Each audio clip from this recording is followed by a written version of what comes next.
함께 하나님 말씀 보겠습니다. 하나님 말씀은 신약성경 누가복음 14장 7절부터 14절 말씀입니다. 누가복음 14장 7절부터 14절 말씀입니다.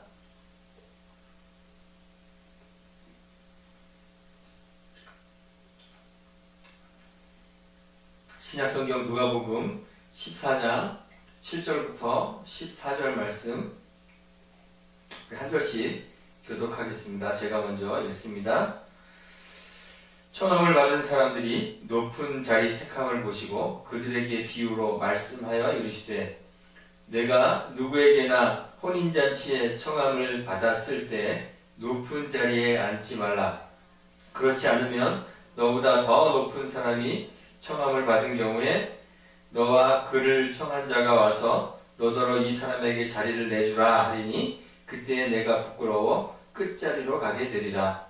청함을 받았을 때 차라리 가서 끝자리에 앉으라. 그러면 너를 청한 자가 와서 너더러 버시어 올라앉으라 하리니 그때야 함께 앉은 모든 사람 앞에서 영광이 있으리라. 무릇 자기를 높이는 자는 낮아지고 자기를 낮추는 자는 높아지리라. 또 자기를 청한 자에게 이르시되 내가 점심이나 저녁이나 베풀거든 벗이나 형제나 친척이나 부한 이웃을 청하지 말라. 두렵건대 그 사람들이 너를 도로 청하여 내게 가품이 될까 하노라. 잔치를 베풀거든 차라리 가난한 자들과 몸 불편한 자들과 저는 자들과 맹인들을 청하라. 그리하면 그들이 갚을 것이 없으므로 내게 복이 되리니 이는 의인들이 부활 시에 내가 갚음을 받겠습니다 하시더라. 아멘.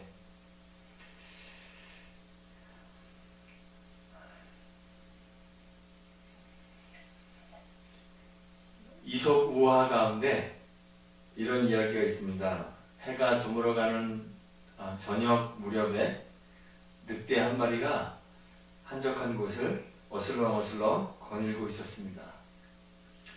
지는 해에 길게 늘어뜨려진 자기의 그림자를 보다가 불현듯 이런 생각이 났습니다. 내가 이렇게 등치가 컸던가? 예. 자신이 그 정도로 거대하다면 세상에 무서울 것이 없을 것처럼 생각이 들었습니다. 그동안 쬐깐한 사자를 피해서 도망다니던 것이 참 어리석게 느껴졌습니다. 그래서 이제는 사자를 만나도 피하지 말아야 되겠다 다짐했습니다. 그리고 정말 얼마 후에 사자를 만났습니다.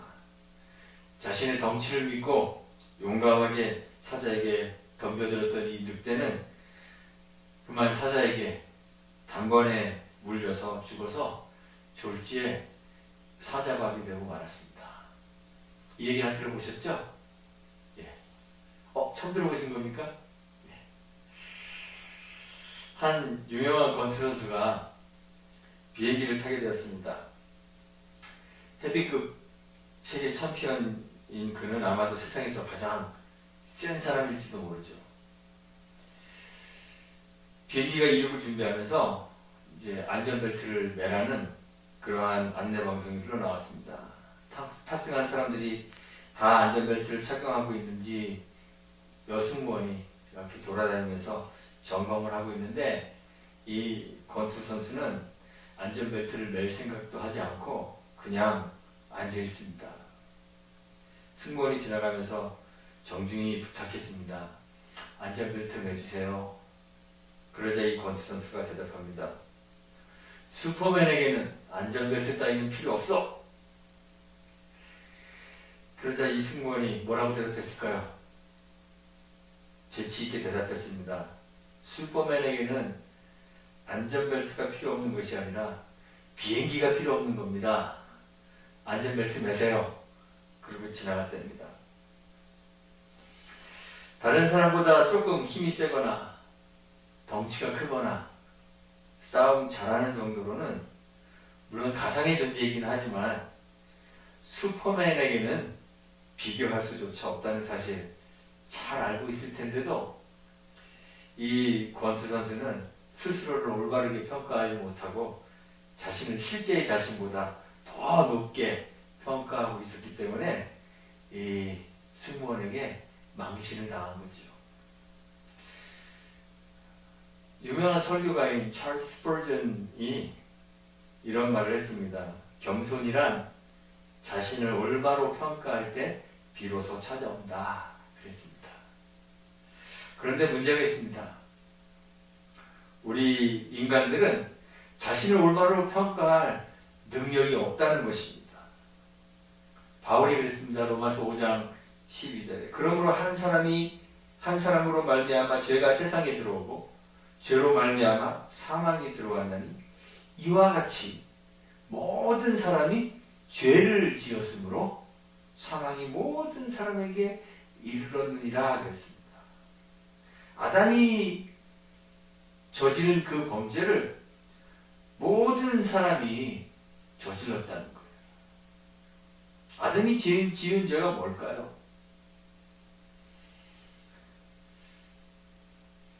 사과 하나 따먹은 거. 그것이 아담의 죄일까요? 하나님께서 범죄한 아담을 보시면서 창세기 3장 22절에 아담이 선악을 아는 일에 우리 중 하나같이 되었다 그랬어요. 선악을 아는 일에 이 우리는 누굴까요? 삼위일체 하나님 말합니다. 그 삼위일체 하나님처럼 되었다는 겁니다. 정말 아담이 하나님처럼 된 것일까요? 뱀이 하와를 유혹하면서 창세기 3장 5절에 너희가 그것을 먹는 날에는 너희 눈이 밝아져 하나님과 같이 되어 선악을 알 줄을 하나님이 아심이니라 이렇게 유혹했습니다. 죄는 아담을 하나님처럼 높아지게 만드는 것입니다. 올바른 자신의 자리를 벗어나서 스스로를 하나님에게까지 높이려고 하는 시도가 바로 죄입니다. 죄의 본질이 그것입니다. 죄는 곧 교만입니다.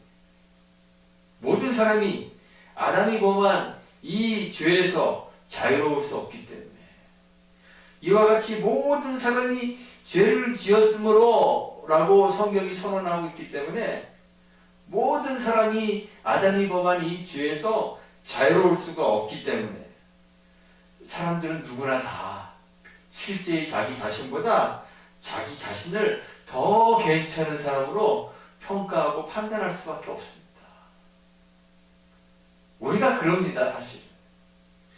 우리가 무엇을 생각하든지 간에 우리의 실제 자아는 그보다 훨씬 더 낮은 데 있는데 우리를 실제 우리 자신보다 훨씬 높게 생각하고 지금 살아가고 있는 거예요. 사람들은 자신을 올바르게 평가하고 겸손하는 게 거의 불가능합니다. 어렵습니다. 우리의 죄의 문제를 해결해 주시는 주님의 은총 아래에서만 사람들은 겸손해질 수가 있어요. 죄가 있는 한 죄의 본질이 그것이기 때문에 주님께서 우리의 죄를 해결해 주지 않으면 주님의 그 은총의 빛 아래 있지 않으면 우리는 결코 겸손해질 수가 없어요.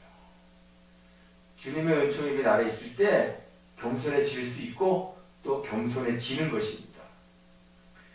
주님이 오늘 성경에 보니까 바리새인 지도자의 집에 떡 잡수시러 들어가셨습니다. 거기서 청함을 받은 손님들이 스스로를 높여서 높은 자리에 택하는 것을 보셨습니다. 이 바리새파 사람들은 예수님과 사이가 좋은 사람이었을까요? 아니면 늘 티격태격하는 안 좋은 사이였을까요? 늘 논쟁을 벌이던 그런 사람들이었습니다. 예수님은 바리새인들이 생명처럼 여긴다는 그 율법을 때로는 너무 쉽게 무시하는 것처럼 그렇게 보였습니다. 예수님은 바리새인들의 위선, 그들의 외식 날카롭게 지적하셨습니다.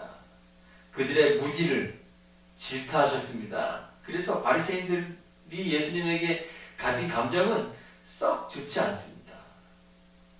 물론 바리새파 사람들이 다 그런 것은 아닙니다. 개중에 어떤 바리새파 사람들 가운데는 예수님의 가르침에 귀를 기울이고 예수님께 가까이 하려던 그런 경건한 사람들도 있었습니다. 하지만 대부분의 바리새파 사람들이 가지고 있는 예수님에 대한 생각은 어떻게 하면 예수님의 약점을 잡아서 예수님을 넘어뜨릴 수 있을까? 무너뜨릴 수 있을까? 망신을 줄 수 있을까? 이런 생각을 가지고 예수님에게 접근하고 그와 논쟁을 합니다. 중동의 문화를 연구한 한 신약학자에 의하면 예수님 시대의 종교 지도자들은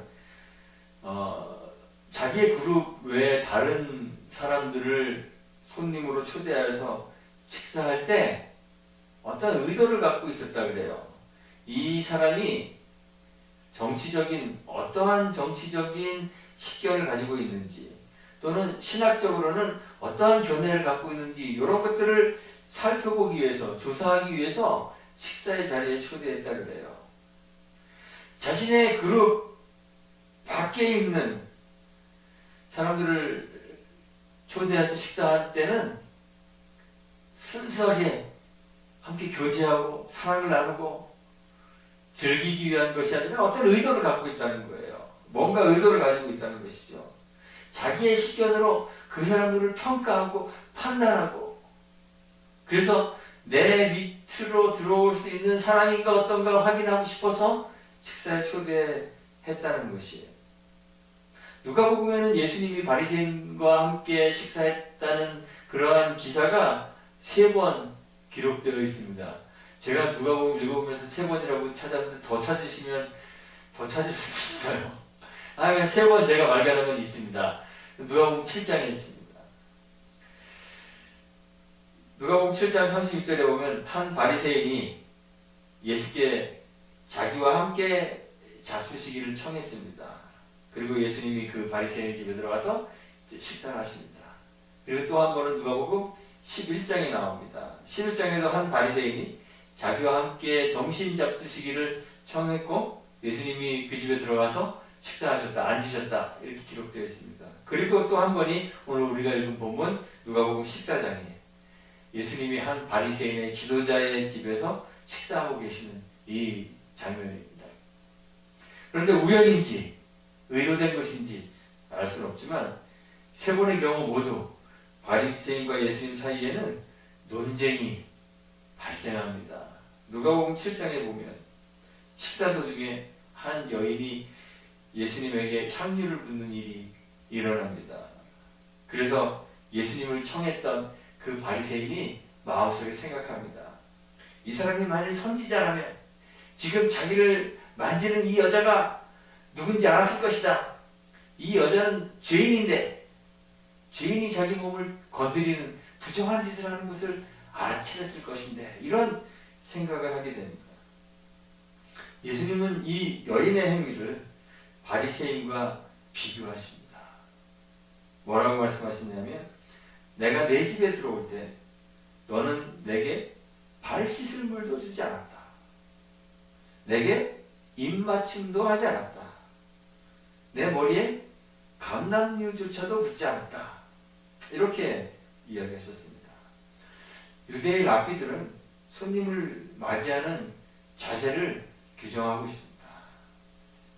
집으로 들어오는 주인은 그 손님이 누구이든지 심지어 죄인이라도 박대해서는 안 된다고 그랬습니다. 즐거운 모습으로 시중을 들어야 한다고 그랬습니다. 손님이 들어오면 제일 먼저 평화의 그 유대인들이 그 있잖아요. 샬롬하는 입맞춤을 합니다. 서로 얼굴을 마주대고 뺨을 좌우로 돌려대면서 입맞춤을 합니다. 그리고 손님이 방으로 들어가기 전에 물을 떠와서 발을 씻깁니다. 손님이 직접 자기의 발을 씻을 수도 있고 또 종이 씻겨줄 수도 있고 아주 귀한 손님인 경우에는 주인이 직접 씻어주도록 되어 있습니다. 그 다음에는 머리에 기름을 발라줍니다. 그런데 이 바리새인은 예수님을 초대해놓고 입 맞추지도 않았고 발 씻을 물도 주지 않았고 머리에 기름도 붓지 않았습니다. 예수님을 초대하기는 했지만 무례를 범하는 것이죠.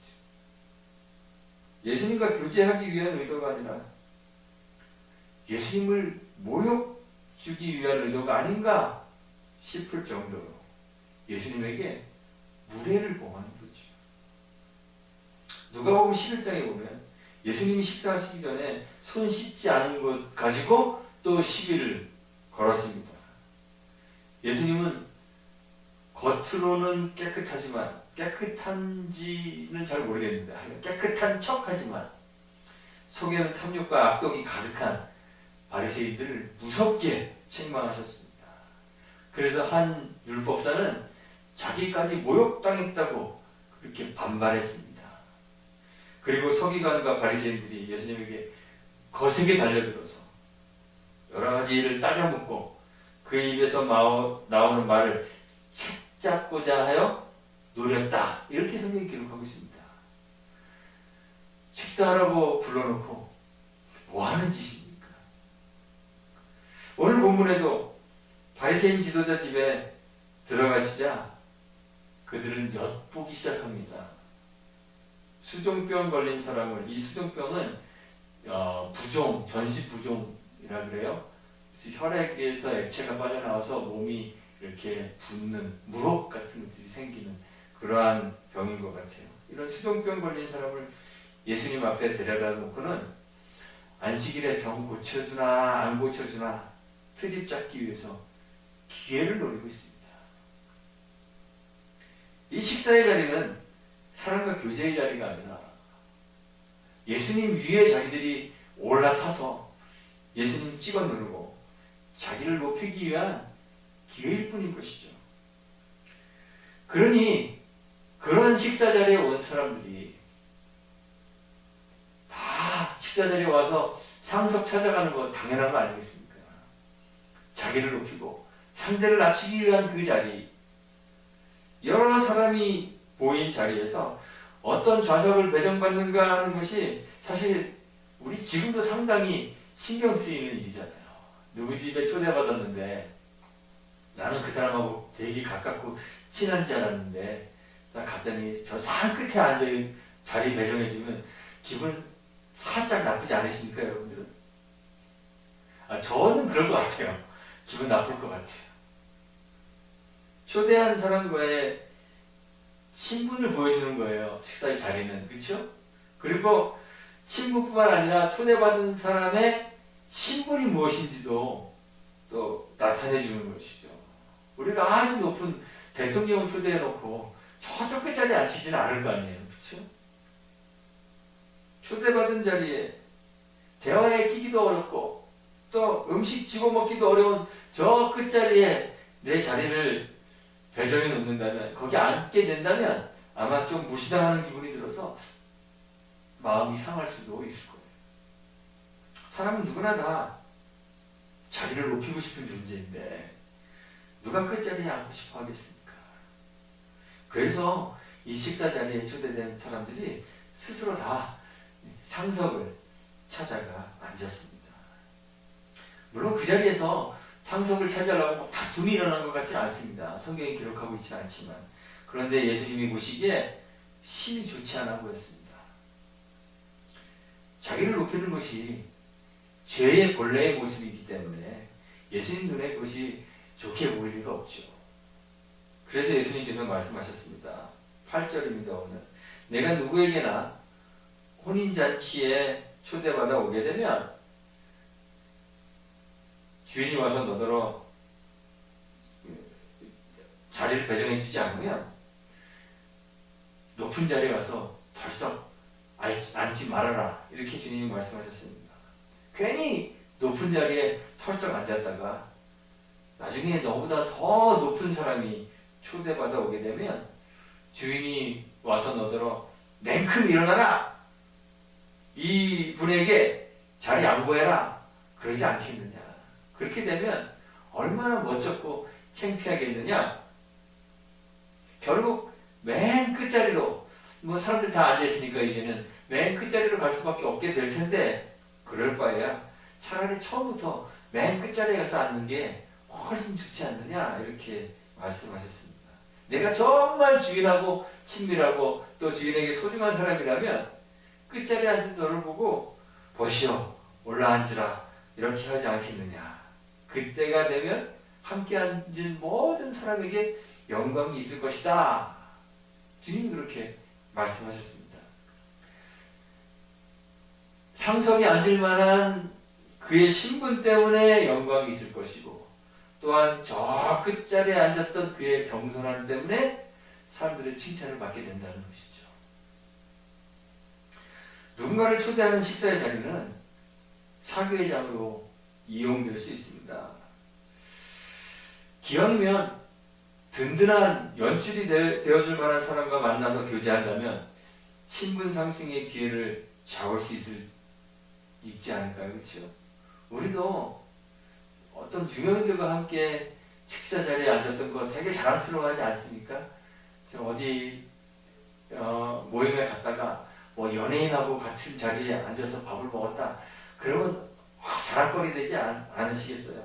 내가 누구랑 밥 먹었다. 이렇게 떠벌리고 다니시겠죠. 투자의 귀재라는 워런 버핏은 2000년도에서부터 자기와 점심 식사 같이 하는 그 자리를 경매를 합니다. 자선을 위해서 경매를 합니다. 2019년에 최고 낙찰가로 그 경매 자리가 낙찰됐는데 457만 달러에 워런 버핏과 함께 식사하는 그 식사 자리가 낙찰됐습니다. 그런데 올해는 워런 버핏이 올해를 마지막으로 이제 더 이상 이 행사를 하지 않겠다 그랬대요. 그래서 올해 6월 달에 이 워런 버핏과의 식사 자리가 경매되었는데 낙찰가가 무려 1,900만 달러가 됐다고 합니다. 물론 자선의 의미도 있고 또 올해가 마지막이기 때문에 이런 천문학적인 돈을 들여서라도 한번 먹고 싶다 그런 그런 뜻도 있겠지만 사람들이 왜 워런 버핏과 함께 그렇게 식사를 하려고 할까요? 그와 함께 식사하면서 그와 함께 대화를 나누고 여러 가지 주제로 대화하면서 그의 의견을 듣고 싶어서 그런 건 아니겠습니까? 혹시 워런 버핏과 이야기해서 어떤 비결을 얻으면 나도 투자의 기제를 따라 좋은 투자를 하고 돈 많이 벌 수 있게 되지 않을까? 뭐 그런 생각도 있겠죠. 그런데 예수님이 사람들에게 특히 자기를 초청한 이 사람에게 이야기하셨습니다. 12절에 벗이나 형제나 친척이나 부한 이웃을 청하여 식사 자리를 만들지 말라고 하셨습니다. 보통 사람들이 높은 사람, 귀한 사람과 식사를 같이 하려고 하는 것, 그들로부터 뭔가를 얻어내기 위해서 그런 것인데 예수님은 바로 그런 것 때문에 그들이 너에게 뭔가를 줄 수 있기 때문에 부한 이웃, 높고 귀한 사람을 청하여 식사 자리를 만들지 말라고 하셨습니다. 오히려 식사의 자리를 마련하려고 한다면, 그래서 사람들을 초대하려고 한다면 13절에 보니까 가난한 자들과 몸 불편한 자들과 저는 자들과 맹인들을 청하라고 하셨습니다. 아무것도 되돌려받을 가능성이 없는 가난하고 비천하여 세상에서 소외되고 천대받는 사람들과 함께 식사하고 교제하고 그들의 친구가 되어주라고 주님이 말씀하셨습니다. 그래야 하나님 나라에서 받을 상급이 있을 것이라고 이야기하셨습니다. 예수님이 우리에게 보여주셨던 삶이 바로 그런 것입니다. 예수님은 본래 하나님의 본체이십니다. 빌립보서 2장에 보면 그는 그건 하나님의 본체이십니다. 하지만 그는 하나님과 동등됨을 취할 것으로 여기지 않으셨습니다. 자기 자신을 그렇게 높은 존재로 여기지 않으셨습니다. 하늘의 상저에 앉아 계시지 않으시고 가장 낮은 끝자리를 찾아가셨습니다. 예수님이 찾아오셨던 그 자리, 우리 사람들에게도 가장 낮은 자리였습니다. 가장 비천한 곳이었습니다. 사람들의 멸시를 받는 곳이었고 흉악한 범죄자들과 함께 십자가의 형틀에 매달려야 하는 그러한 자리셨습니다. 주님이 이렇게 가장 낮은 자리로 찾아가시자 하늘에서 영원한 잔치를 베푸시는 잔치의 주인이신 우리 하나님께서 그를 높은 자리로 올리셨습니다. 보시오, 높은 자리로 올라가라. 주인이신 하나님이 말씀하셨습니다. 빌립보서 2장 9절에 보니까 하나님이 그를 지극히 높여 모든 이름 위에 뛰어난 이름을 주셨고 하늘에 있는 자들과 땅에 있는 자들과 땅 아래에 있는 자들로 모든 무릎을 예수의 이름에 꿇게 하셨습니다. 모든 입으로 그리스도를, 예수 그리스도를 주라 시인하게 하셨습니다.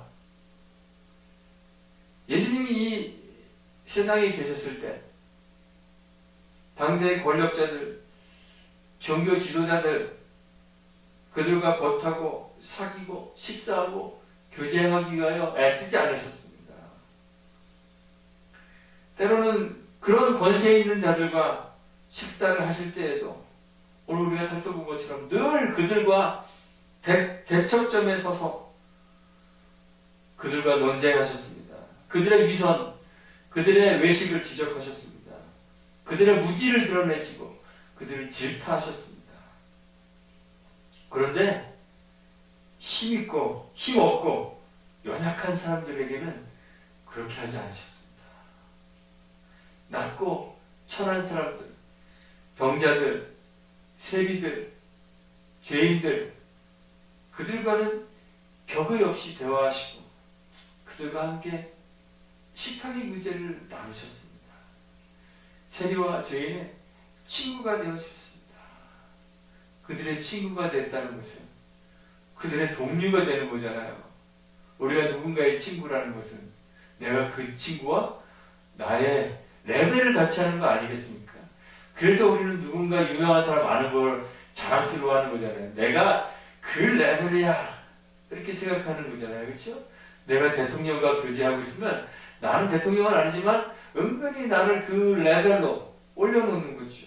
그런데 주님이 세리와 죄인의 친구가 되어주셨다는 것은 그들과 자신의 자리를 같이 하신 것입니다. 하나님이신 예수님이 자기를 낮춰서 세리와 죄인의 친구가 되어주신 거예요. 그리고 자기를 낮추는 그 길이 지극히 높아지는 길이기 때문에 우리에게도 자기를 낮추라고 그렇게 가르치셨습니다. 오늘 11절 말씀에 무릇 자기를 높이는 자는 낮아지고 자기를 낮추는 자는 높아지리라고 하셨습니다. 1800년대 후반 영국의 침례교 목사였던 F.B. 마이어라는 사람이 이런 말을 했습니다.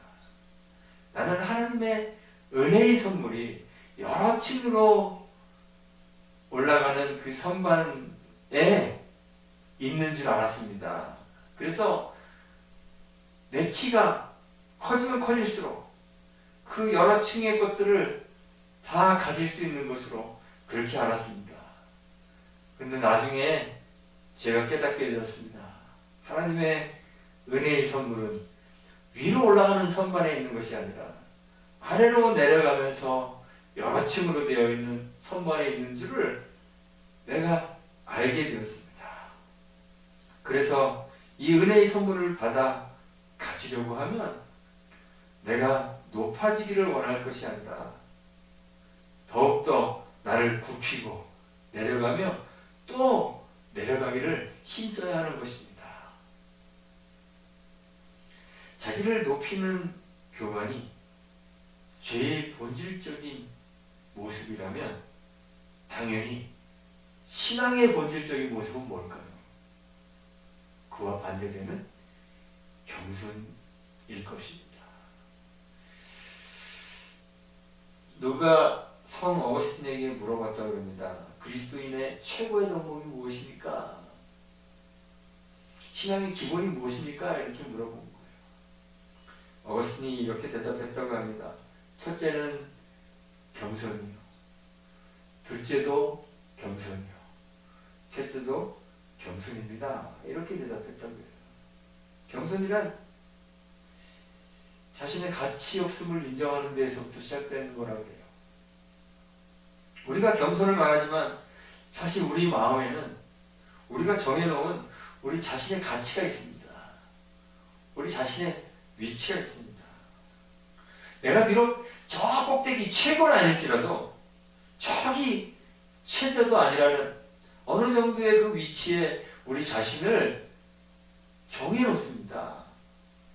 누구나 다 그래요. 그리고 그만큼의 또는 그 이상의 대접을 사실 우리는 다 받고 싶어 합니다. 그 대접 받으면 그럭저럭 만족할 수 없습니다. 만족할 수 있습니다. 그런데 때로는 내가 정해놓은 그 위치만큼의 대접을 받지 못한다고 생각하면 마음도 상하고 갈등도 생기고 그렇습니다. 하지만 겸손이란 아까 제가 서두에 말씀드린 것처럼 자신을 올바르게 평가할 때 비로소 찾아온다 그러지 않았습니까? 우리 자신을 올바로 평가한다면 우리의 위치는 사실 우리가 무엇을 생각하든지 그 생각하는 것보다 훨씬 더 아래에 있는 것입니다. 우리의 가치가 아예 없음을 인정하는 것에서부터 겸손이 시작된다고 했습니다. 우리 주님이 세상에서 가장 낮은 자리에 스스로 자리하셨으니 우리의 자리가 그보다 더 높을 수 있겠습니까? 주님이 사람들의 멸시를 받으시고 얼굴에 침뱉음을 당하시고 죄인으로 발가벗겨져 십자가 위에서 사형당하는 그 자리까지 내려가셨는데 우리가 주님보다 조금이라도 높은 자리에 있을 수가 있겠습니까? 바울이 빌립보서 4장 13절에서 내게 능력 주시는 자 안에서 내가 모든 것을 할 수 있습니다. 그랬습니다. 그랬더니 사람들은 모든 것을 정말 할 수 있는 줄 알고 돈도 없는 교회가 교회를 엄청나게 크게 막 짓고 부도나고 난리를 핍니다. 그러면서 나는 모든 것을 할 수 있다 그럽니다. 그런데 성경을 잘 읽어보면 모든 것이라는 것은 그가 앞에서 말했던 것들을 말하는 것입니다. 비천에 처할 줄도 알고 풍부에 처할 줄도 아는 것. 그래서 배고픔과 배부름과 배고픔과 풍부와 궁핍에도 처할 줄 아는 것. 그것이 바울이 말했던 모든 것이죠. 결국 그가 능력 주시는 자 안에서 할 수 있다고 하는 게 뭐예요? 비천한 자리에 거하는 것입니다. 우리가 신앙인으로서 우리에게 능력 주시는 자 안에서 해야 하는 것, 할 수 있는 것이 과연 무엇일까요? 오늘도 이제 설교 마치면 광고 시작하기 전에 우리 교회표 다 외치겠죠. 제가 하겠습니다. 뭘 하실 수 있으십니까? 뭔가 할 수 있다고 생각하면 교만한 거예요. 우리가 신앙인으로서 해야 하는 것이 무엇이 있습니까? 바다를 가르고 산을 옮기는 위대한 일을 해야 하는 것이 아닙니다. 겸손을 실천하는 것입니다. 높은 자리에 앉지 않고 끝자리에 가서 앉는 것입니다. 주님이 우리에게 끝자리에 가서 앉으라 말씀하셨습니다. 낮아지고 한없이 낮아져야 하나님의 은혜의 선물을 받아가실 수 있는 것입니다. 주님의 말씀처럼 우리도 낮아지고 겸손하고 끝자리에 앉아서 하나님 나라에서 우리를 높이시는 그 하나님의 은혜를 다 받아 가질 수 있게 되기를 주님의 이름으로 축원하고 부탁드리겠습니다. 함께 기도하겠습니다. 하나님 감사합니다. 독생자 예수 그리스도를 세상에 보내주셔서 겸손의 본을 보여주심을 감사합니다. 그의 겸손과 자기 비하 때문에 우리를 길에서 구원하시고 높여주셨으니 감사합니다. 교만하여 자기를 높이고 자랑하려 하지 않고 겸손해질 수 있도록 우리에게 주님의 말씀에 대한 바른 깨달음 허락해 주옵소서. 주님처럼 낮아지고 우리의 가치 없음을 알게 하셔서 주님의 은혜를 절대적으로 의지하게 하시고 은혜의 선물을 받아 누릴 수 있도록 복 내려 주옵소서. 예수님의 이름으로 기도합니다. 아멘.